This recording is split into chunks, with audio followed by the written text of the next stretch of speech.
E nós aqui hoje estamos com a nossa série de mensagens, onde nós estamos vendo a importância de, em alguns momentos da nossa vida, nós dizermos não. E nós também estamos vendo o quanto isso muitas vezes é difícil, o quanto isso muitas vezes é uma luta para nós. Bom, quando a gente fala de vida equilibrada, e esse vai ser o nosso assunto de hoje, a gente tem que levar em consideração uma boa metáfora para nós. Pense numa bicicleta. Aliás, o que a gente mais precisa dando de bicicleta é justamente equilíbrio. E quando a gente anda de bicicleta, se a bicicleta está parada ou se ela está muito devagar, a gente não consegue ficar em cima dela, correto? Agora também, quando essa bicicleta está rápida demais, é muito difícil da gente manter o controle e facilmente a gente também acaba caindo dela e se machucando bastante. Então, para a gente manter o equilíbrio, não pode nem estar muito rápido, nem muito devagar. Bom, com a nossa vida, ela também é assim. Se a gente quer manter um bom ritmo de vida, se a gente quer viver uma vida equilibrada, a gente tem que conseguir trazer um ritmo de vida que não seja nem muito devagar. Afinal de contas, isso também não é bom. Mas também nem muito rápido. E uma coisa que eu tenho percebido é que nesse tempo que eu tenho justamente acompanhado pessoas, até hoje eu conversei com pouquíssimas pessoas, talvez até ninguém, que realmente pôde me dizer assim: Jorge, a minha vida está muito parada. Eu gostaria de acelerar ela mais. Até hoje eu nunca vi alguém comentando isso comigo. Embora eu acredito que algumas pessoas, essa seja a realidade de algumas pessoas, e algumas precisariam talvez até andar um pouquinho mais rápido. No entanto, nesse tempo que eu tenho vivido e acompanhado pessoas, eu tenho visto muitas pessoas comentando que a sua vida está rápida demais, acelerada demais. Eu já vi gente vindo conversar comigo dizendo: olha, Jorge, eu não tenho tempo para minha esposa, para minha família, eu não tenho tempo para vir no culto, não tenho tempo para estar com Deus, a vida está corrida demais. Eu já vi pessoas dizendo assim: olha, eu sei que a minha vida está sobrecarregada, eu sei que eu tenho coisa demais, mas aí de repente alguém faz um convite para mim, e eles precisam de mais uma pessoa para compor uma diretoria, e eu não consigo dizer não. Eu sei que eu deveria dizer não, mas eu não consigo. Eu acabei dizendo sim. Ou eu sei que eu já estou com pouco tempo para aquilo que realmente importa na minha vida, mas de repente vem mais uma ideia, mais um curso que dá para fazer, e o horário fecha tão bem, eu não consigo dizer não, e eu acabo assumindo mais uma coisa, sabendo que eu não deveria. Então hoje, nós vamos falar justamente sobre isso, sobre aprenda a dizer não para o excesso de atividades. Tom e Art Heiner são dois pesquisadores que acabaram escrevendo um livro chamado Vida Simples. E eles realizaram uma pesquisa, e olha só que dados interessantes que essa pesquisa revela. 44% das pessoas entrevistadas falaram que, se eu continuar no mesmo ritmo, poderei ter problemas de saúde. Você imagina o que é isso? Praticamente metade das pessoas que foram entrevistadas falaram que estavam girando num ritmo de vida tão acelerado que, se continuassem, a saúde seria prejudicada. 84% das pessoas entrevistadas responderam: eu passo pouco tempo junto com o meu cônjuge, meu marido e minha esposa. E ainda na área dos relacionamentos, 80% dos homens e 60% das mulheres responderam: eu passo pouco tempo junto com os meus filhos. Especialmente quando a gente pensa que na área familiar, isso é bem preocupante. Talvez alguns de vocês já estavam com a gente algumas semanas atrás, quando nós usamos essa citação aqui, do Nick e da Cilla Lee, no livro do casamento. Eles falam: olha só, um casamento sem tempo juntos é a mesma coisa do que uma planta sem ar ou sem água. Algumas plantas podem sobreviver mais tempo do que outras, mas no final elas definham e morrem. Ou seja, esses especialistas na área do casamento estão dizendo que o tempo é essencial para o relacionamento conjugal funcionar.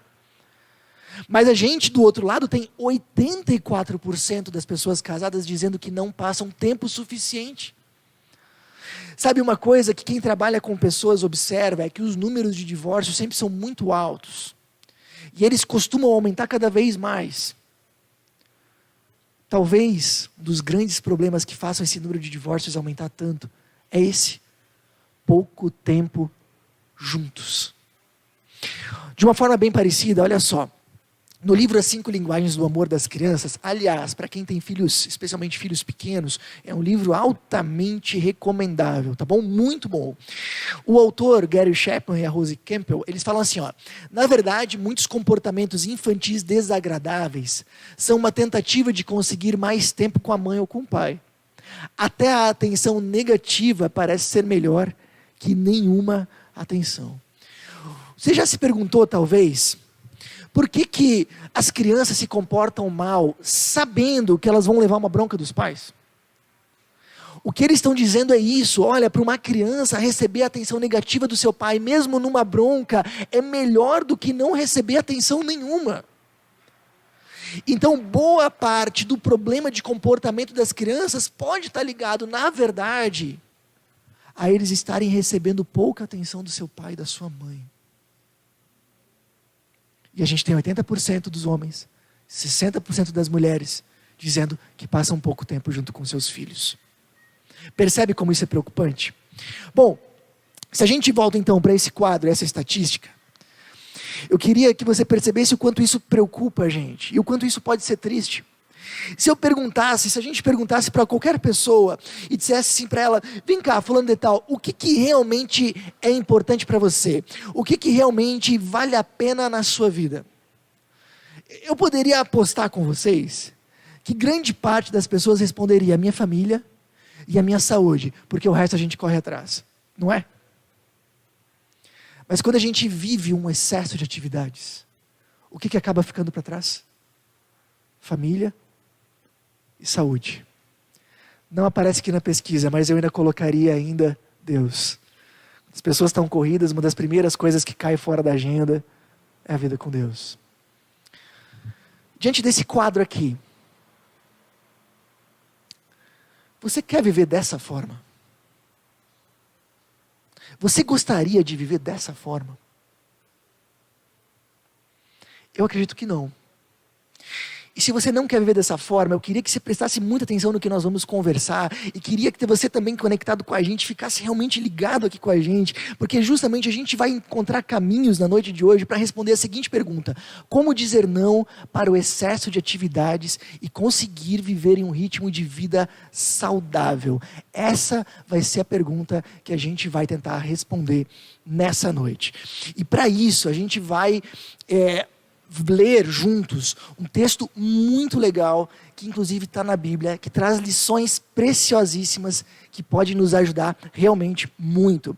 A gente vai ler o livro de Marcos, capítulo 1, a partir do versículo 35.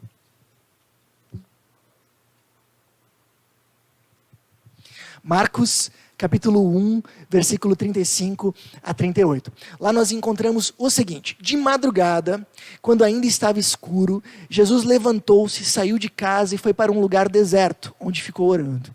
Simão e seus companheiros foram procurá-lo, e ao encontrá-lo disseram: todos estão te procurando. Jesus respondeu: vamos para outro lugar, para os povoados vizinhos, para que também lá eu pregue. Foi para isso que eu vim. Pessoal, deixa eu só dar rapidamente para vocês o contexto do que está acontecendo aqui. O ministério de Jesus acabou de começar. Ele começou há pouco, nesse contexto aqui, a ensinar as pessoas, a curar e inclusive até expulsar alguns espíritos malignos. E isso fez com que muita gente começasse a procurar Jesus, e a vida dele começa a acelerar muito. Mas acontece que certo dia ele acorda cedo e vai orar, e ninguém ficou sabendo disso. Jesus simplesmente se retirou. Os discípulos que possivelmente acordaram depois dele, viram a multidão, mas não faziam ideia de onde Jesus estava e começaram a procurar ele. Afinal de contas, o povo está aqui e Jesus não, vamos atrás dele. A Bíblia não dá detalhes, mas parece, pelo teor da conversa, de que eles procuram por um longo tempo, sem conseguir, até que finalmente encontram a Jesus. E quando encontram, falam: mestre, todos estão te procurando. Dificilmente a gente conseguiria ler essa frase de uma forma tranquila. Não consigo imaginar os discípulos chegando para Jesus dizendo: mestre, todo mundo te procurando. Não consigo imaginar. Provavelmente eles estavam exaltados depois de procurar muito tempo por Jesus. Todos estão te procurando. E essa frase tão curta, ela traz alguns sentimentos muito importantes que vocês, eu também, nós vamos nos identificar. Primeiro é o sentimento de ativismo. Todos estão te procurando, tem muita coisa para fazer, tem muita coisa para resolver. Segundo sentimento que essa frase traz para nós é o sentimento de urgência. Todos estão te procurando, tem muita coisa para fazer e não dá para esperar. Tem que ir logo, vamos, Jesus. Terceiro sentimento que essa frase nos traz de uma forma muito forte é: todos estão te procurando, é culpa. É como se eles estivessem dizendo para Jesus: Jesus, todos aí te procurando e você aqui orando, né? Todos te procurando e você aqui sem fazer nada, só faltou dizer isso. Você já sentiu isso? Você já acordou de manhã pensando: tem muita coisa para fazer, não sei se eu vou dar conta. Já sentiu isso? Não sei se vou ter horas que chega para dar conta de tudo, toda a demanda que eu tenho. Essa pressão de urgência, de ter que fazer as coisas para ontem, para logo, já estou atrasado, já devia ter feito isso e não consegui ainda. Você já sentiu essa pressão de urgência? Eu acredito que em grande parte das vezes é justamente essa pressão de urgência que mais nos provoca estresse. Você já sentiu esse sentimento de culpa? De talvez você finalmente tire um tempinho para estar com a sua família, para sentar na sala, deixar os seus filhos pular por cima de você, e de repente você se sente assim: poxa, eu aqui aproveitando com a minha família, todo mundo trabalhando lá fora, e eu aqui. Já sentiu isso?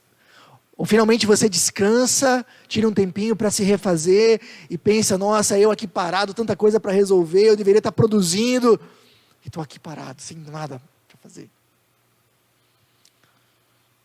Bom,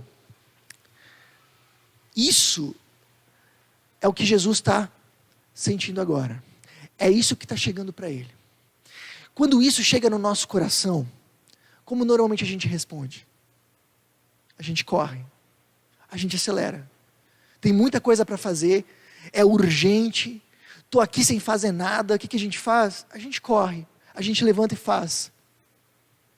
Preciso arrumar alguma coisa para fazer, não vou ficar aqui parado. Mas olha só como Jesus responde. Ele responde simplesmente dizendo: vamos para outro lugar. Ele não entra nessa loucura. Sabe, o nosso tema de hoje é: diga não para o excesso de atividades. É exatamente isso que Jesus está fazendo aqui. Está chegando uma demanda incrível que parece que vai engolir ele. E ele realmente poderia ter dito: não, é assim mesmo, o ministério é assim mesmo, eu deveria saber disso quando vim para a terra. Mas não, ele simplesmente diz não.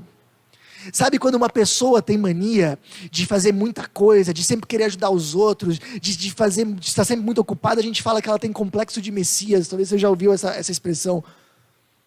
Mas nem o próprio Messias fez isso. Ele mesmo soube dizer não. E aqui é a primeira lição que eu acredito que a gente pode fazer. Às vezes a gente acha que não tem o que a gente poder fazer, a vida é assim. A gente tem que só correr, e quem sabe um dia a gente se aposenta e daí a gente aproveita.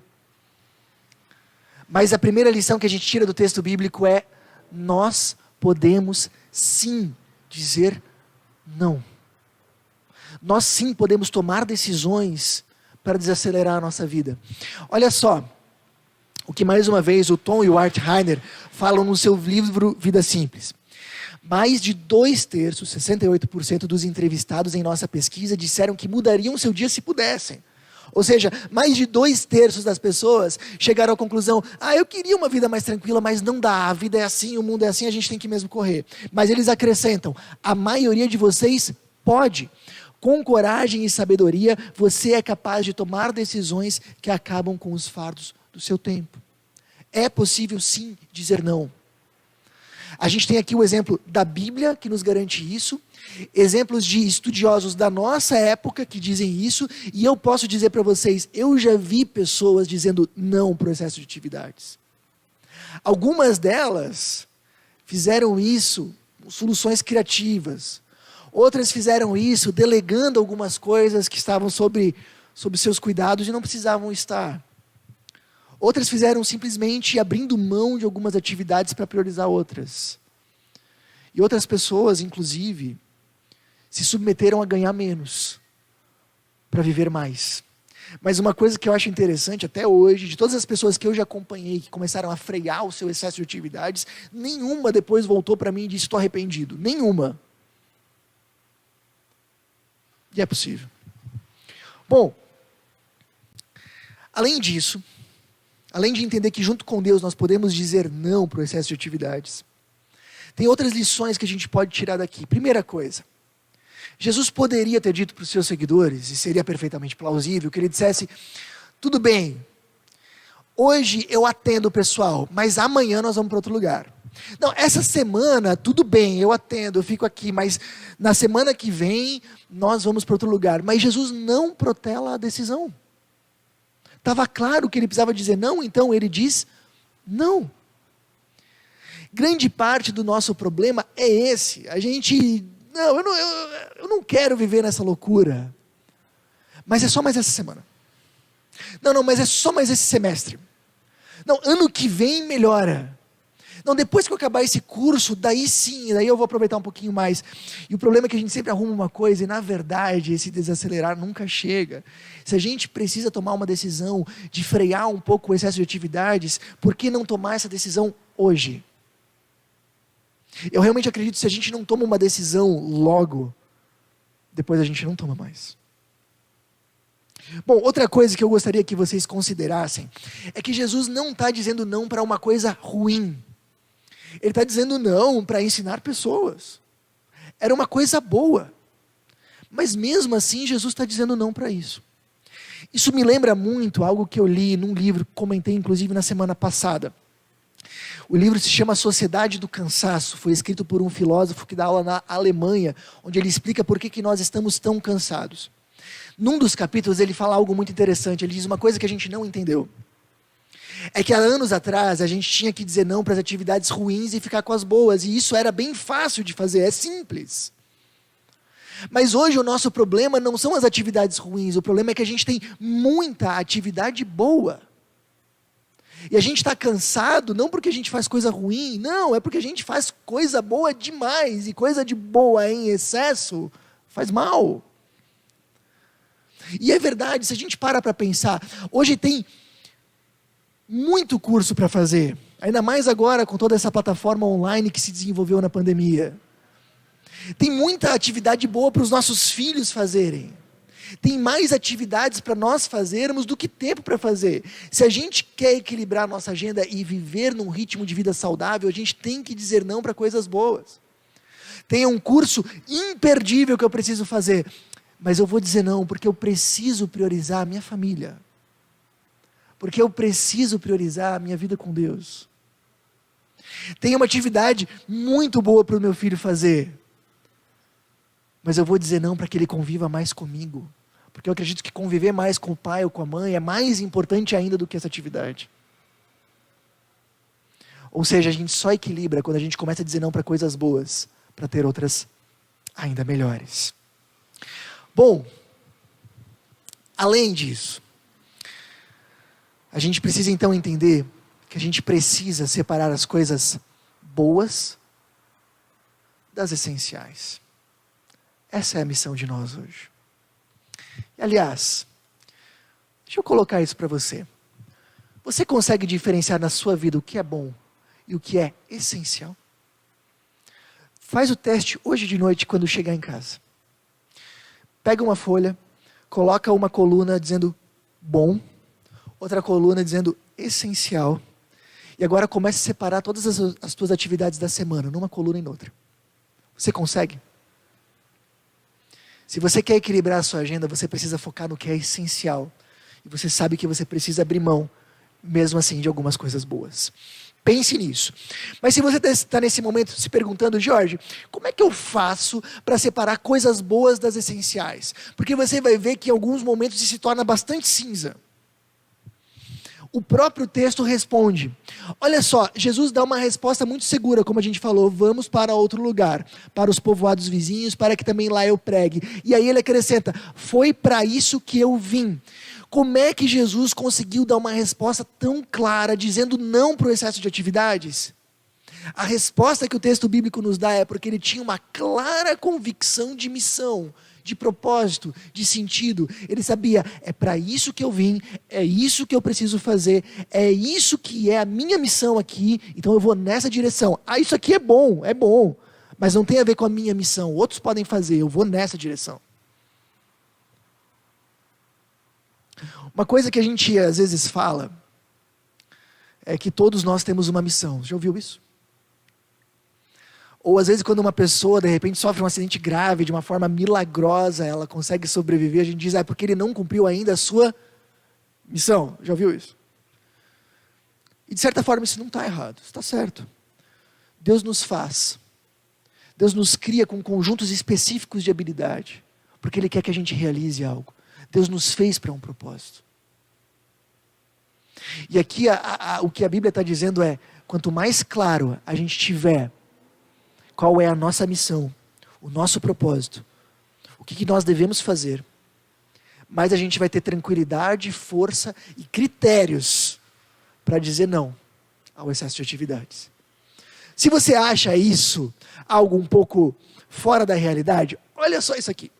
Esse homem aqui se chama Viktor Frankl, é um neuropsiquiatra. Atenção, ele ficou 3 anos preso em campos de concentração durante a Segunda Guerra Mundial. E ele percebeu algo muito interessante nesses 3 anos, não é 1 ano e meio de pandemia, 3 anos num campo de concentração.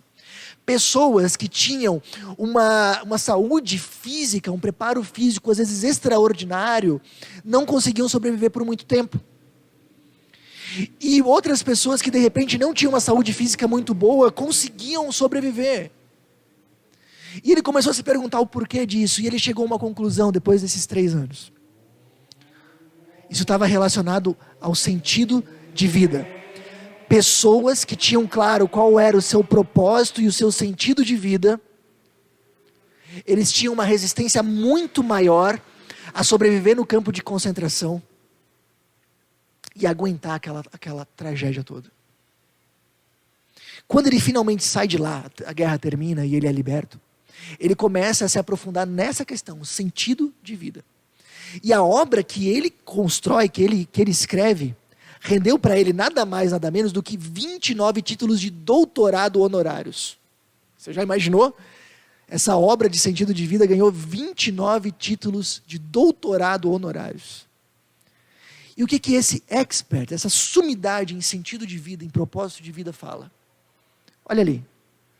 Quanto menos noção uma pessoa tem do sentido de sua vida e do objetivo de seu caminho, tanto mais ela aumenta a velocidade com que corre por esse caminho. Quanto menos noção você tiver da sua missão, seu sentido e seu propósito, mais você acelera a sua vida. Por quê? Porque tudo é bom. Eu não sei para onde eu estou indo, então eu pego todos os caminhos. Eu não sei o que eu preciso fazer, então eu abraço isso e aquilo. E como é que a minha vida fica? Uma loucura. O que o Viktor Frankl falou no século passado, o que Jesus está falando há séculos atrás é, se você quer desacelerar a sua vida, clareie qual é a sua missão. E você vai ter critérios para dizer não. Muito bem. Só que isso, para a Bíblia, funciona de uma forma um pouco diferente. Se a gente fosse aqui fazer uma palestra de autoajuda, a gente diria, para encontrar a sua missão, você tem que seguir seus sonhos, segue seu coração, vai atrás do que você deseja, tenta se encontrar, tenta se descobrir, é para isso que você está aí. Mas quando a gente fala de espiritualidade cristã, a gente entende que nós não podemos, de forma alguma, encontrar a nossa missão sem viver com Deus, por um motivo muito simples. Se a gente entende agora a história da Bíblia de uma forma um pouco mais geral, a Bíblia começa nos contando que um Deus bom criou um mundo bom também, que é reflexo do seu caráter. Mas em algum momento da história, os nossos antepassados romperam com esse Deus, romperam esse relacionamento, e apesar de serem criados para viver com Ele, decidem viver longe dEle. E isso trouxe consequências seríssimas para as pessoas e para o mundo todo. Ali o mal, a morte, o sofrimento, a dor, eles entram no mundo. O egoísmo. Mas algo que é interessante é que Deus não abandona esse mundo quebrado e caído. Desde aquele momento, desde o primeiro instante, Ele começa a trabalhar na reconstrução e na restauração desse mundo. E o ponto auge dessa restauração, dessa reconstrução, é quando Ele mesmo, o próprio Deus, se faz um ser humano em Jesus Cristo, entra no mundo, morre no nosso lugar e nos salva. A partir desse momento, se nós cremos nele, nós podemos viver junto dele, nós podemos voltar a viver junto com Deus, e voltar a viver aquele projeto de vida inicial que Deus tinha para nós, mas não só isso. Esse Deus que está reconstruindo o mundo e restaurando o mundo, Ele nos convida a fazer parte. Deus tem uma missão: a restauração desse mundo. E se a gente quer encontrar a nossa missão, a gente precisa descobrir quem esse Deus é. A gente precisa descobrir quem eu sou. E eu preciso descobrir o que Deus quer fazer com quem eu sou. Entenda o seguinte: para a espiritualidade cristã, o protagonista não sou eu. O centro não sou eu. A grande questão não gira em torno de mim, gira em torno de Deus. Eu preciso entender o que Ele está fazendo, para entender como Ele quer me usar naquilo que Ele está fazendo. Aí eu descubro a minha missão. Essa é a ideia. Por isso eu só posso descobrir junto com aquele que me fez. Essas são as 3 perguntas que a gente tem que responder.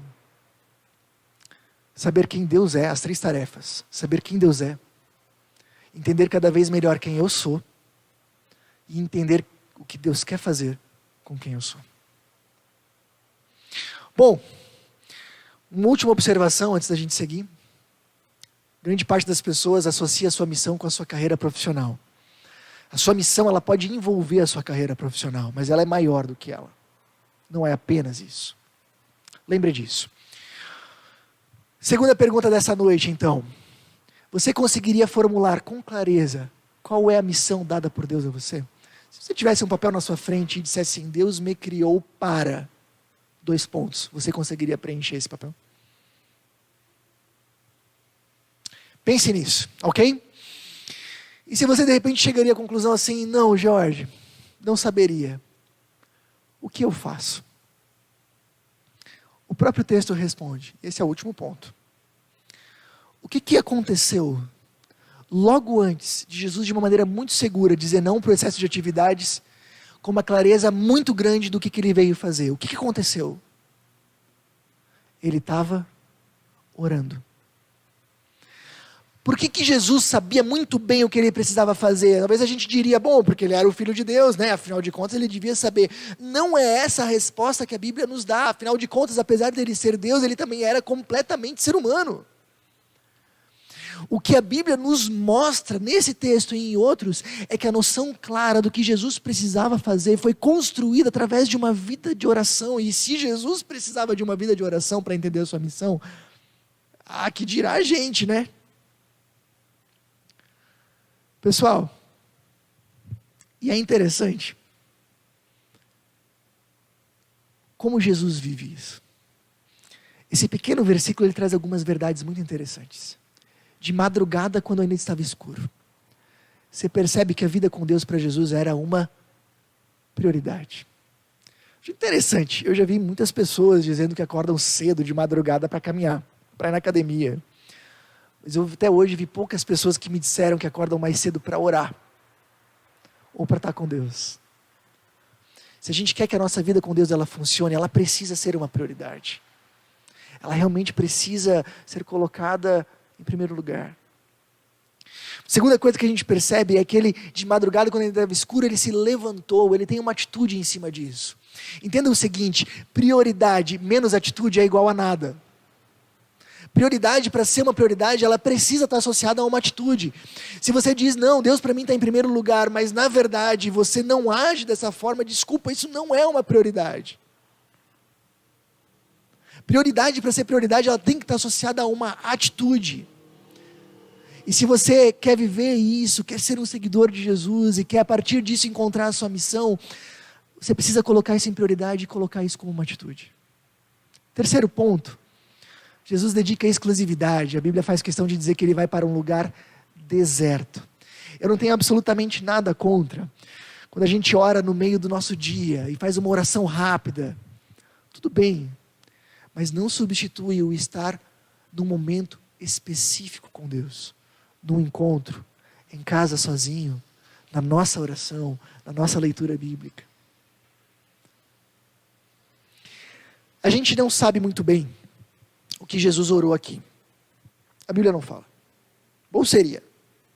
Mas a gente sabe o que ele orou em outros momentos. E se você percebe a oração de Jesus, você percebe que grande parte dela não é ele dizendo para Deus o que ele quer. Grande parte da oração de Jesus é ele perguntando para Deus o que Deus quer. Não que a gente não possa pedir coisas para Deus, mas eu realmente acredito que a partir de Jesus, o centro da nossa oração não deveria ser dizer para Deus o que a gente deseja.